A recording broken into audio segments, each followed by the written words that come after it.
Hi friends, आज होती मंगळी चतुर्थी. त्यामुळे पटकन अशी रेडी होऊन मी आणि शांभवी आमच्या गावातील वरदविनायक मंदिरात दर्शन घेण्यासाठी निघालो होतो. तर हे आहे आमच्या गावातील प्रसिद्ध असं वरदविनायकाचं मंदिर. इथे पोहोचल्यावर दुर्वा, नारळ, पानफूल घेऊन आम्ही दर्शनासाठी रांगेत उभे राहिलो. त्यानंतर रांग पण पुढे पुढे सरकत गेली आणि शेवटी आमचा दर्शनासाठी नंबर लागला.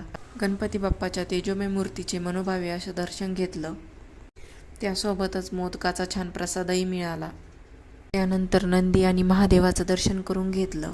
दर्शन झालं आणि आम्ही तिथेच थोड्या वेळ बसलो. आणि आज मंगळी चतुर्थी असल्यामुळे बरेच भाविक भक्त दर्शनासाठी येत होते.